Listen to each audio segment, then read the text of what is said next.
Բարև ձեզ Հայկ ջան, այսօր կպատմեմ մեծ հայքի մասին, հայկազուն արշակունիների ժամանակաշրջանում և նաև կպատմեմ, թե ոնց է կառավարվել մեծ հայքը իրենց արշակունիների թագավորության ժամանակաշրջանում և մինչ այդ անդրադառնալը բաժանորդագրվեք իմ յութուբյան ալիքին, լայքեր, մեկնաբանություններ թողեք, որ էլ ավելի հետաքրքիր պատմություններ իմանաք հայ ազգի մասին, նախորդ շնորհակալություն դիտելու համար և բարի դիտում։ Քրիստոսից առաջ 201 թվականին մեծ հայքի թագավորության անկումը բարեբախտաբար կարճատև եղավ։ Քրիստոսից առաջ 190 թվականին, երբ վճռական ճակատամարտ Սելևկյանների և Հռոմեացիների միջև Մագնեսիայի քաղաքի մոտ ավարտվեց Անտիոքոս III-ի ծանր պարտությամբ, Արտաշեսը մեծ հայքի մեծ մասում, իսկ Զարեհը ծոփքում և հարակից շրջաններում վերականգնեցին անկախությունը։ Ուսումնասիրողները ուշադրություն են դարձրել այն հանգամանքին, որ Արտաշես I-ը արմենատառ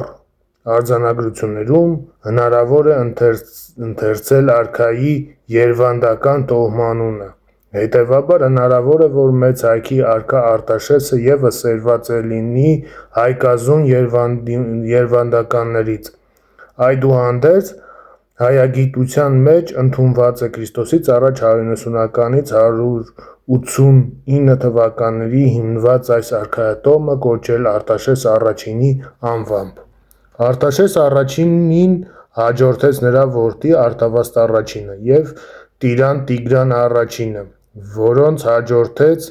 վերջինիս որդի Տիգրան II Մեծը Քրիստոսից առաջ 95-ից 55 թվականներին։ Տիգրան II Մեծը դարձավ հայոց պատմության ամենանշանավոր տիրակալներից մեկը, սակայն նրա տերությունը անկում ապրեց հենց իր իսկ կենդանության օրոք։ Դրանով հանդերձ, նրա տերությունը կառավարման համակարգը բացառիկ հետաքրքիր ու կարևոր է մեզ համար։ Տիգրան Մեծին հաջորդեց Արտավազդ II-ը, Արտաշես II-ը, Տիգրան III-ը, Տիգրան IV-ը և նրա քույր Էրատոն, Արտավազդ III-ը։ Նաև ևս մեկ հանգամանք ասեմ, որ Տիգրան IV-ի և Էրատոյի վերաբերյալ որոշ ես անձամբ մտքեր ունեմ և այդ մտքերը կպատմեմ հենց պետական կառավարման մասին պատմելուց և հետագայում ընդորում արքայատոհմի իշխանության ավարտի պաշտոնական ընդունված է թվականը Քրիստոսի ծնունդից առաջին թվականն է։ Հետո էլ Էրատոն որոշ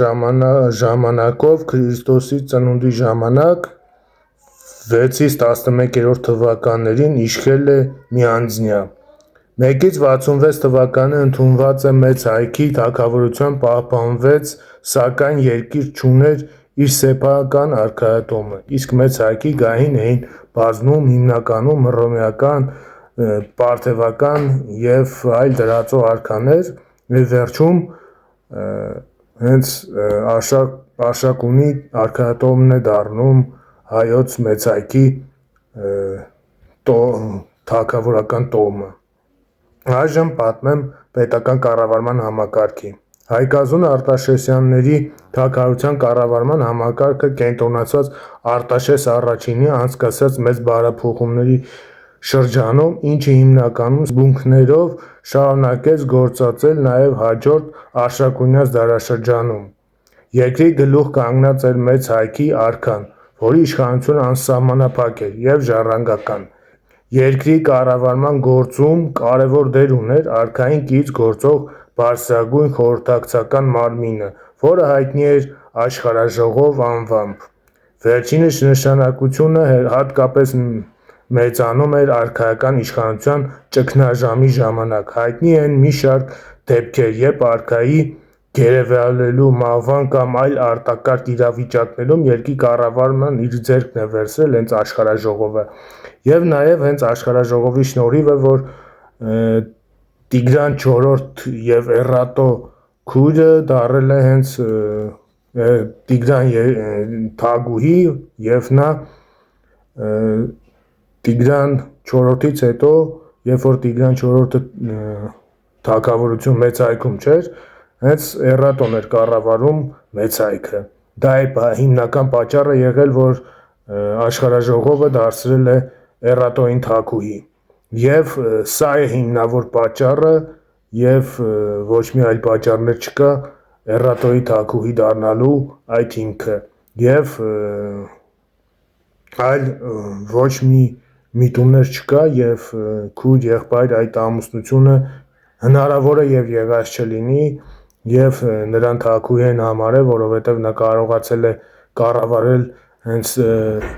թագը մեծ հայքը, եւ այդ իսկ պատճառով դրանից հետո նա նույնպես մի որոշ ժամանակ նա կառավարում է Էռատոն։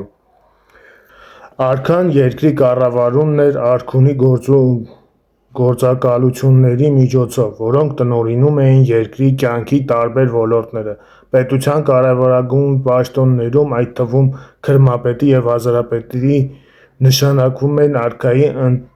ընտանիքի կամ մերձավորների շրջապատի ներկայացուցիչները։ Բանակը բաժանված էր 4 սահմանակալ զորավարությունների, ըստ աշխարհի 4 կողմերի։ Տիգրան Մեծի եւ Արտավազդ II օրոք հիշատակվում են արքայական թիկնազորը, բաղկացած 6000-անոց հեծելագնդից, որն առաջնորդող գործնակալությունը Արշակունյա շրջանում հայտնի է որպես արքունի թիկնապահություն կամ մախազություն։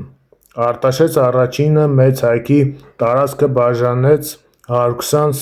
ստրատեգիաների, գավառների, կարգավորեց երկրի կառավարման համակարգը։ Նա անցկացրեց հողային մեծ բարեփոխումներ։ Մովսես Խորենացին բնորոշմամբ նրա օրոք հայոց աշխարհում անմշակ հող չէր մնացել։ Այդ բարեփոխման հետ կապված սահմանակարեր համարվող կոթողները, որոնց վրա կան արմենատար արձանագրություններ։ Երկրի կյանքում կարևոր իրադարձություն էր նոր մայրաքաղաք Արտաշատի հիմնադրումը (Ք.ծ. 180-170 թվականներին), որն այդ կարգավիճակը պահպանեց ոչ միայն արտաշեսյան, այլ Արշակունյաց թագավորության առաջին շրջանում։ Արտաշեսյանն ուներ ճոխ ապարանքներ, տաճարներ, թատրոն եւ այլ շինություններ։ Այն իր ժամանակի աշխարհի մեգապոլիսներից մեկն էր։ Արտաշես I-ը ամրապնդեց թագավորական նախնիների պաշտամունքը Հայաստանում, որն վկայված է դեռևս 8-րդ դարում։ Արդինի Մուսասիրի տաճարում Գերագույն Խալդի Աստծո արձանի կողքին պաշտվում էր արքաների արձանները, որոնք աստվածացվել էին մահվանից հետո։ Արտաշատում կառուցվեց Մայր Դիցուհու Անահիտի տաճարը, որտեղ կանգնեցվեցին նաև Արտաշեսի նախնիների արձանները։ Ավելի ուշ արքայական նախնիների պաշտամունքը վերածվեց արքայի պաշտամունքի, իրենց կենդանության օրոք աստվածացվեցին Տիգրան Մեծն ու Արտավազդ II-ը։ Արտաշես I-ի բարեփոխեց տոմարը, գրտեց օրացույցը, նավարկություն հաստատեց լճերի ու գետերի վրա եւ այլն։ Երկրի ներքին հաղորդակցության զարգացման մեծապես խթանեց արքունի պողպատը, որը կապում էր Արտաշատը Տիգրանակերտին։ Շնորհակալություն դիտելու համար։